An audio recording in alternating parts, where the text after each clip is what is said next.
Oke, bisa dimulai ya. Bismillahirrahmanirrahim. Assalamualaikum warahmatullahi wabarakatuh.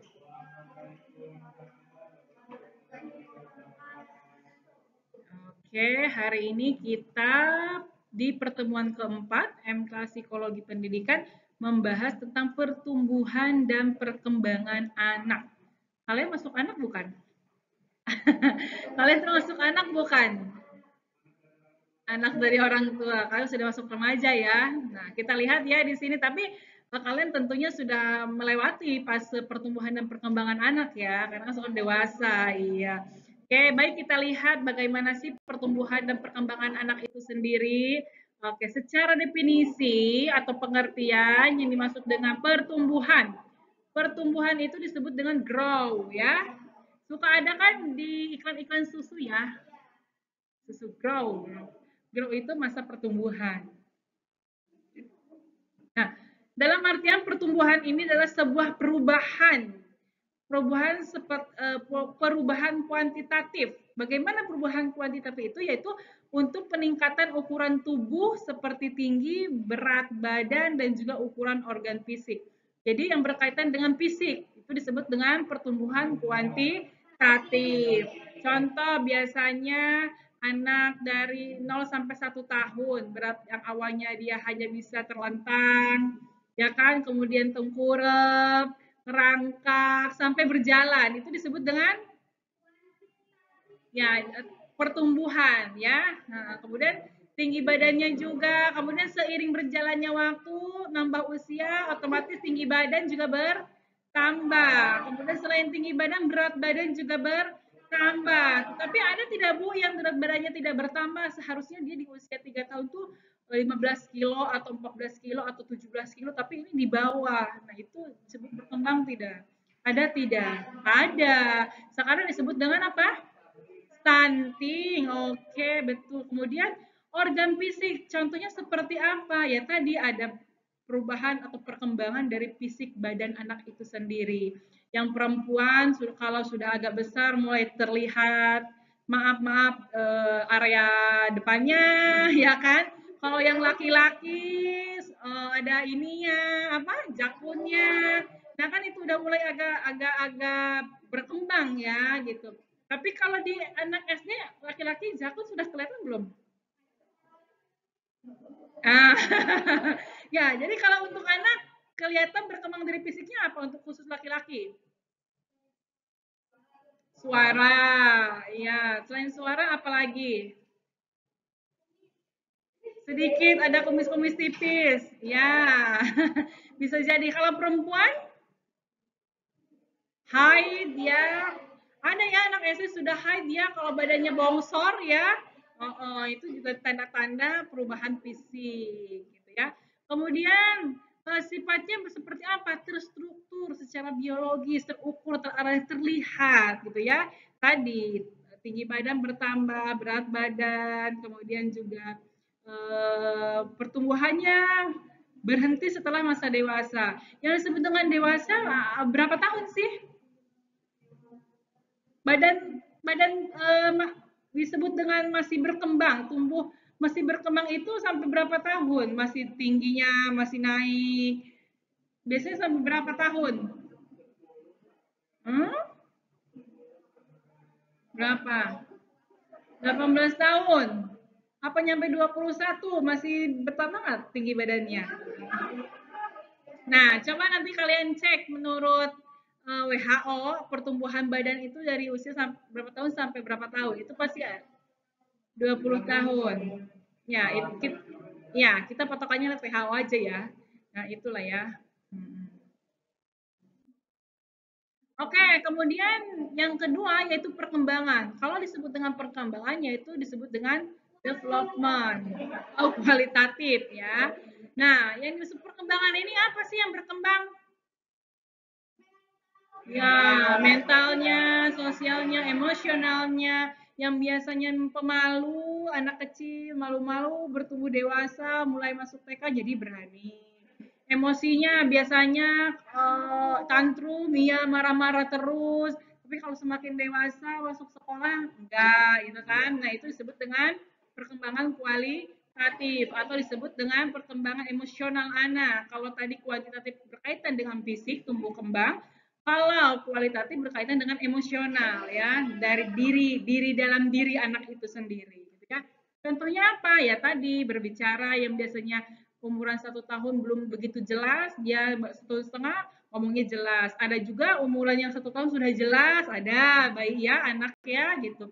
Kemudian berpikirnya makin tambah usia berarti otomatis pemikirannya juga makin berbeda ya. Kemudian dari segi tanggung jawabnya, dari segi rasa empatinya kepada anak terhadap sosial dan juga lainnya. Nah, itu disebut dengan perkembangan. Oke, lanjut ya. Kemudian ini ada beberapa teori yang relevan berkaitan dengan perkembangan anak. Yang pertama itu lagi-lagi teori kognitif yang dicetuskan oleh si Piaget ya.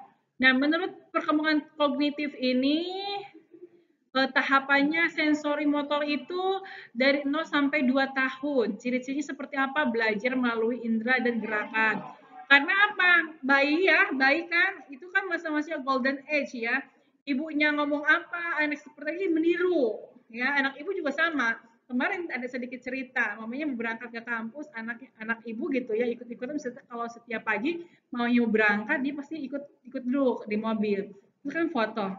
Ibu tanya, kamu ngapain bawa tas kan kayak mama juga bawa tas gitu. Jadi ya begitu meniru ya, jadi meniru. Terus sekarang ibu suka pakai lipstik depan anak ibu.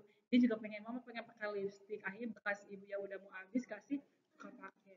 Kamu ikut sepak ngikutin mama. Jadi itulah betul. Jadi masa 0 sampai 2 tahun itu ya meniru gitu ya apa yang dia lihat ya dia lakukan gitu. Makanya kita harus hati-hati nanti kalian setelah menjadi orang tua yang akan datang ketika punya anak. Nah, kita contohkannya di depan atau hal-hal yang baik, yang positif tentunya ya gitu. Kemudian praoperasional dari umur 2 sampai 7 tahun. Ini mulai berbahasa, bisa ngomongnya seperti apa.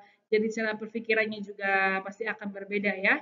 Kemudian operasional konkretnya dari usia 7 sampai 11 tahun. Berpikir kritisnya, biasanya anak begitu ya, kita ngomong dibalikin lagi gitu. Mama juga begitu. Nah, itu udah mulai kalau kalau kita bilang mama melawan tetapi dia bukan melawan sebetulnya. Apa yang dia lihat gitu ya, dia pikirkan itu, kritis gitu ya. Yang terakhir itu operasional formal dari tahun 11 tahun ke atas ya, mampu berpikir apa yang mereka lihat dan sebagainya. Nah, ini menurut si teori Piaget atau teori perkembangan kognitif. Selanjutnya, teori pertumbuhan dan perkembangan. Nah, ini teori pertumbuhan ini yang selain tadi, ada juga teori dari deprivasi pertumbuhan atau konvensional. Nah, teori ini mendeskripsikan bahwa pertumbuhan menjadi patokan yang pasti. Kenapa pasti? Karena terlihat pertumbuhan kembangnya ya.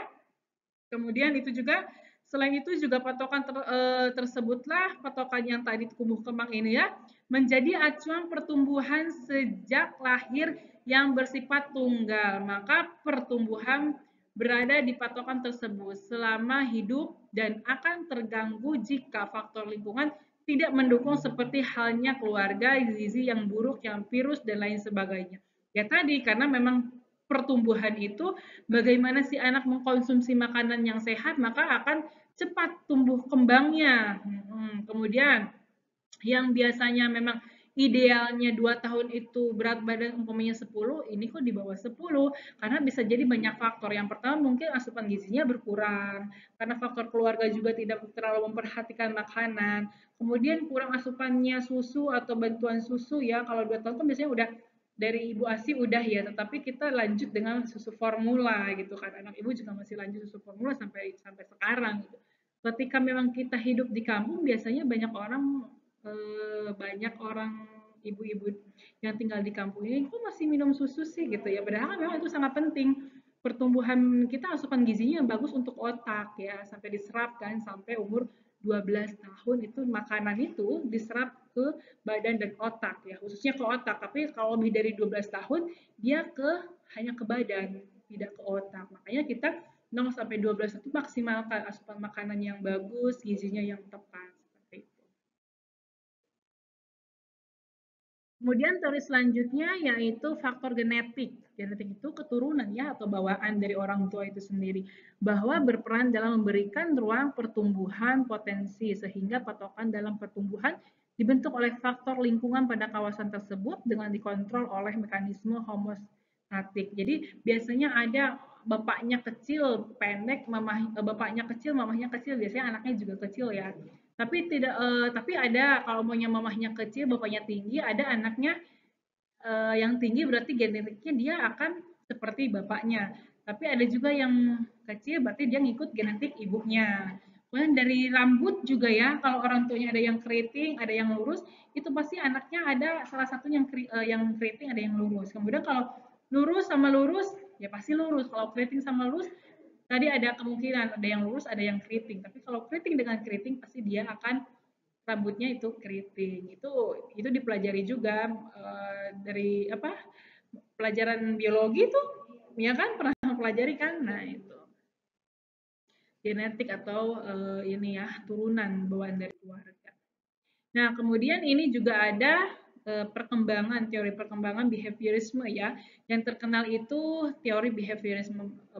Behaviorisme ini bahwa yang si pencetusnya itu Skinner ya, dipopulerkan oleh Skinner, penemunya yang mencetusnya. Kemudian si Watson dan juga Thorndike ya, jadi 3. Nah, menurut para ahli ini bahwa teori behaviorisme ini lebih terkait dengan bagaimana anak berkembang secara sosial, emosional, dan juga intelektual, tetapi tidak menjelaskan tentang perkembangan fisik. Karena banyak orang yang menyetujui bahwa perkembangan fisik itu berkaitan dengan genetik. Nah, jadi bahwa kalau menurut teori behaviorisme ini, menurut si 3 pencetus ini, para ahli ini, dia menekankan kepada tadi sosial, emosional, intelektual tidak berkaitan dengan fisik. Bahwa ada yang mengatakan kalau fisik itu berkaitannya dengan genetik tadi yang awal ya. Tetapi memang tidak begitu. Memang ada beberapa yang genetik juga, tapi ada juga yang tidak genetik gitu kan. Kan kalau orang masa pertumbuhan, anaknya yang pendek dilatih berenang terus jadi tinggi ya kan, olahraga terus kayak basket itu kan juga salah satu untuk tinggi anak ya, apalagi yang cepat mah kan berenang ya, biar kelihatan lebih tinggi meskipun bapak ibunya pendek. Kalau anak itu sering berlatih berenang, insya Allah kelihatan akan secara signifikan tinggi badannya gitu ya. Tapi tidak menutup kemungkinan juga tadi ada yang faktor genetik juga.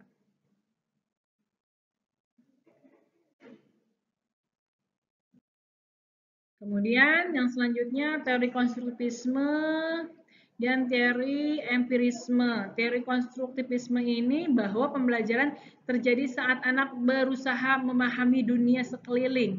Anak membangun pemahaman tentang dunia sekitar dan juga menjadikan sebuah proses pembelajaran yang interaktif dengan teman sebaya, orang dewasa, dan juga lingkungan, serta setiap anak membangun pengetahuan diri, pengalaman yang di dalam dirinya itu sendiri atau pengalamannya. Ini menurut Sisi Yuliani ya, tahun 2011 halaman 62 bukunya. Kemudian menurut teori empirisme merupakan pengalaman yang akan menentukan corak dan bentuk perkembangan jiwa anak, sehingga perkembangan tersebut ditentukan dari pengalaman yang dapat dari proses pendidikan dan pembelajaran di sekitar anak.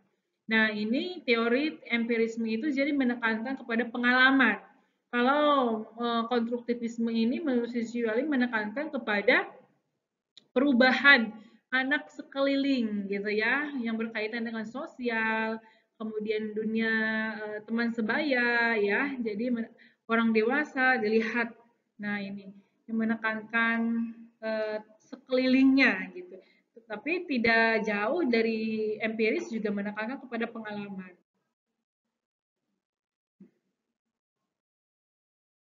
Selanjutnya, teori nativisme dan teori konvergensi. Nah, teori ini berpendapat bahwa anak lahir dengan bakat alami atau bawaan ya, disebut dengan kodratnya, sehingga pembawaan ini menentukan kepribadian seseorang sedangkan pengaruh luar tidak mampu mengubahnya. Nah, menurut kalian setuju tidak? Kalau teori nativisme ini mengatakan bahwa anak itu lahirnya dengan bakat bawaan, sehingga pembawaan itu menentukan kepribadian seseorang bukan terdapat dari pengaruh luar. Setuju tidak? Setuju tidak? Tapi tidak menutup kemungkinan pengaruh luar pun sangat mempengaruhi. Kalau memang anaknya itu kurang kontrol dari orang tua, yang memang awalnya keluarganya baik, jadi kan dia bawaan memang betul bawaan dari genetik ya. Orang kamu anak siapa? Umpamanya si oh iya pantas aja bapaknya ustadz pinter ngajinya contohnya. Tetapi kan kalau memang ketika dia jauh dari keluarga dan juga terbawa arus ya bisa jadi yang tadinya rajin ngaji jadi nggak pernah ngaji terbawa arusnya itu bisa mempengaruhi juga tapi tidak menutup kemungkinan karena memang orang tuanya itu pintar ngaji kan diajarin sama orang tuanya melihat orang tuanya gitu kan tapi dari dalam apa pengaruh luar pun bisa sebenarnya bisa mengubah gitu ya anak itu. Kemudian pada teori ini menjadi faktor perkembangan jiwa anak adalah bakat dan lingkungan, sehingga kedua faktor tersebut tidak bisa dipisahkan karena saling berkaitan. Nah ini, jadi faktor perkembangan jiwa anak dan bakat tidak bisa dipisahkan karena saling berkaitan, betul sekali ya. Oke, selanjutnya, nah ini kita bisa lihat perbedaan pertumbuhan dan perkembangan ini perkembangan nih ya menurut si Mas Ganti 2015 halaman 3 kita bisa lihat contoh atau perbedaan dalam pertumbuhan di dalam pertumbuhan ada merujuk kepada perubahan khususnya pada aspek fisik kemudian pertumbuhan merujuk kepada perubahan dalam ukuran yang menghasilkan pertumbuhan sel atau peningkatan hubungan antar sel di dalam pertumbuhan merujuk kepada perubahan kuantitatif. Pertumbuhan tidak berlangsung seumur hidup. Pertumbuhan mungkin membawa atau tidak membawa perkembangan. Ini dalam teori perbedaan pertumbuhan. Nah, kalau sedangkan perkembangan dilihat dari perkembangan berkaitan dengan organisme sebagai keseluruhan. Perkembangan merujuk kepada kematangan struktur dan fungsi. Kemudian perkembangan merujuk perubahan kuantitatif dan kualitatif. Perkembangan merupakan proses yang berkelanjutan serta perkembangan mungkin terjadi tanpa pertumbuhan. Nah, ini dalam tabel adalah perbedaan antara pertumbuhan dan perkembangan anak. Menurut Mas Ganti, ya. Nah, tetapi pertumbuhan dan perkembangan anak itu bisa dilihat oleh kasat mata tidak? Bisa, bisa ya, bisa dong. Pertumbuhan anak dan perkembangan bisa kita lihat ketika kita mengamati. Nah, itu sangat bisa sekali kita analisis pengembangan dan pertumbuhan. Nah, ini menurut teori psikososial, menurut Erik Erikson menjelaskan perkembangan kepribadian melalui 8 tahapan. Pertama, usia 0 sampai 2 tahun itu anak belajar percaya pada lingkungan. Kemudian usia 3 sampai 6 tahun itu anak belajar mengambil inisiatif. 6 sampai 12 tahun itu anak belajar bekerja dan berprestasi karena memang sudah mulai sekolah ya. Nah, biasanya ada prestasi di kelas jadi juara, ikut lomba di sekolahnya. Nah, ini perkembangan yang bisa dilihat secara signifikan. Dilihat dari faktor usia atau faktor usia ya, urutan usia. Oke, lanjut. Kemudian selanjutnya lab Vygotsky, teori sosiokultural. Nah, menekankan kepada peran interaksi sosial dan bahasa dalam perkembangan kognitif. Konsepnya zona perkembangan proksimal. Kemudian anak belajar paling baik dengan bantuan orang dewasa atau teman sebaya yang lebih mampu. Kerja kelompok biasanya gini ya. Kemudian teori psikoseksual menurut Sigmund Freud. Apa nama dibacanya susah banget ya. Freud. Sigmund atau Sigmund dibacanya nih.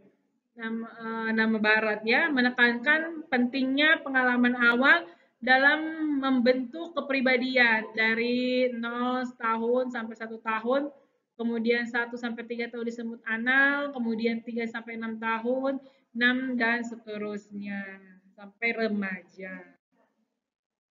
Tidak beda jauh tadi ya, rentan usianya hanya perbedaan dengan sebutan nama aja.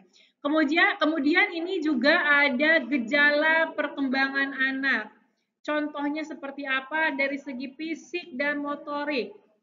Perubahan tinggi dan berat badan pasti, koordinasi motorik kasar, bisa berlari, berlompat, menulis, menggambar. Ini karena memang sudah berkembang, sudah bersekolah juga ya, motoriknya kemampuan ya. Kemudian pertumbuhan otot dan organ tubuh semakin berkembang, semakin baik, bagus gitu ya, semakin sempurna. Kemudian kognitifnya peningkatan kemampuan berpikir, memecahkan masalah dan menggunakan logika karena memang ini semakin anak sudah berkembang pikirannya, sudah agak mulai masuk sekolah juga bisa jadi diasah pemikiran kritisnya ya. Kemudian perkembangan memori dan bahasa. Oke, contohnya anak SD mulai mampu memahami sebab akibat dan perhitungan karena memang sudah diajarkan, sudah mulai masuk sekolah. Jadi bisa diajar menghitung, menulis, menggambar, dan sebagainya. Oke, selanjutnya sosial dan emosional. Anak belajar berinteraksi, bekerja sama, dan mengontrol emosi. Oke, diajarkan di mana? Di sekolah. Mulai memahami empati dan norma sosial. Di mana diajarkannya? Di sekolah juga. Selain di sekolah, di rumah pun diajarkan oleh orang tuanya ya. Contoh anak bisa berbagi mainan atau membantu teman. Kalau orang ada yang main bareng, dia punya mainan, ada yang minjem, kadang-kadang kan nggak boleh. Biasanya orang tua pinjemin, yang lain kan masih banyak mainannya, gitu kan? Kemudian moral dan nilainya, kesadaran moral berkembang dari tahap egosentris menjadi empati. Yang tadinya nggak mau ngasih, kemudian dia akhirnya mengasih mainannya, berbagi, main bareng ya. Ini menurut si Kohilberg, tahap prakonvensional yaitu berdasarkan hukuman dan hadiah. Tahapan konvensional berdasarkan aturan sosial dan tahap pasca konvensional itu berdasar prinsip moral pribadi. Jadi udah tadi berdasarkan kalau ada dia salah hukuman, kemudian kalau dia mendapatkan pencapaian berilah hadiah. Contohnya seperti apa? Contoh diberi hukuman kecil sebetulnya bukan menghukum untuk mendisiplinkan. Contoh kalau makan, makan harus baca doa dulu.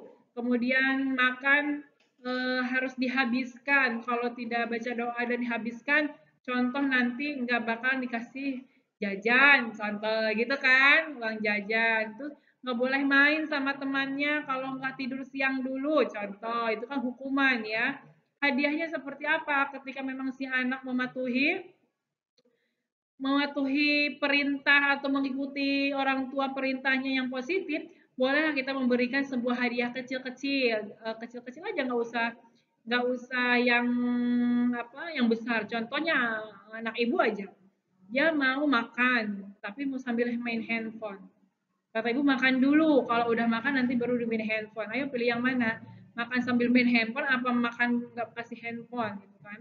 Biasanya kalau main handphone nggak mau makan, akhirnya dia suka nurut. Iya oke mama, aku makan sambil main handphone. Jadi sambil disuapin main handphone. Biasanya kalau nggak begitu nggak mau. Nah itu salah satu pilihan gitu ya. Kemudian mana lagi tadi?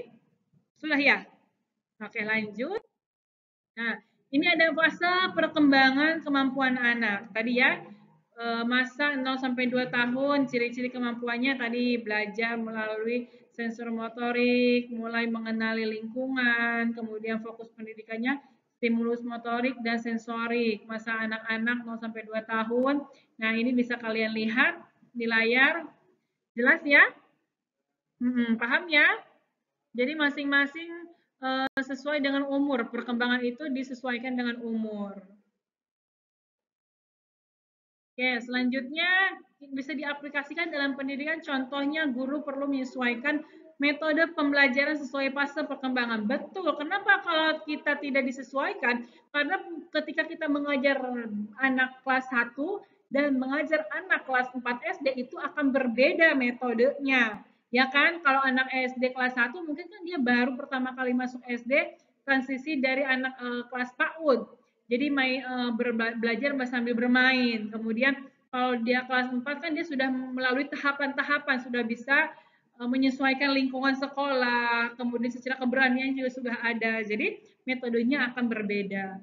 Kemudian pembelajaran anak SD, contohnya secara konkret dan aktif, bermain peran, eksperimen yang sederhana. Jadi langsung diterjunkan anak itu ketika kita diberikan sebuah materi, bermain peran contohnya apa? Memerankan tokoh favoritnya. Kita bisa ditanya, kamu mempunyai apa, punya tokoh favorit siapa?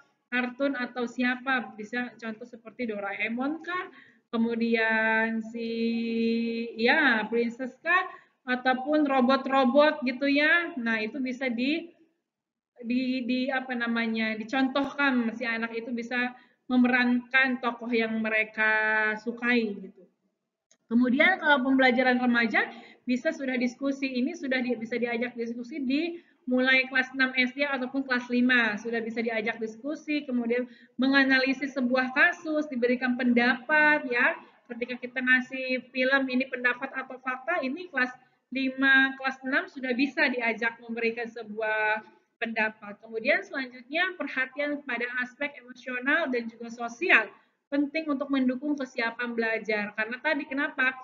Guru harus memberikan motivasi kepada anak. Tidak cukup kepintaran hanya tidak cukup tidak didukung oleh motivasi. Anak yang pintar kalau memang motivasinya rendah, terkadang malas belajar ya. Udahlah saya mau udah pintar ini jadi malas mengulas lagi. Tetapi orang biasa ketika faktor motivasinya tinggi, dia akan berubah menjadi pintar karena ada motivasi yang positif itu ya. Oke, sampai di sini sebelum kita diskusi ada yang mau ditanyakan? Ada yang mau ditanyakan terkait pembahasan tadi perkembangan dan tumbuh dan berkembangnya anak? Sebelum kita melanjutkan ke sebuah diskusi, ada yang mau ditanyakan? Cukup. Oke, kita lihat. Ini ada sebuah soal atau diskusi. Yang pertama, jelaskan perbedaan antara pertumbuhan dan perkembangan anak beserta contohnya. Yang kedua, jelaskan bagaimana teori Vygotsky dapat diterapkan dalam pembelajaran di kelas SD. Kemudian, analisis fase perkembangan anak usia 7-12 tahun menurut teori si Piaget dan juga Erikson. Ya, Erikson. Nah, ini silakan kerjakan, nanti kita diskusikan, bahas bareng-bareng ya. Oke, kemudian ini kalau untuk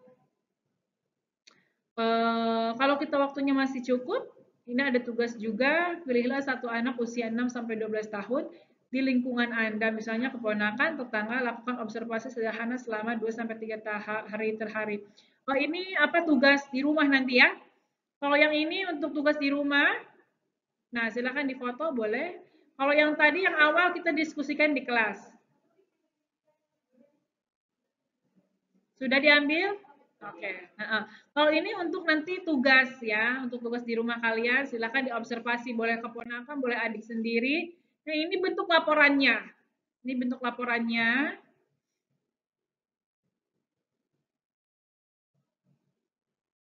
Sudah? Oke, yang untuk yang di kelas kita bahas yang pertama, tetapi untuk nanti di kelas sore atau kelas yang online ini semuanya dikerjakan ya. Oke, sudah paham ya?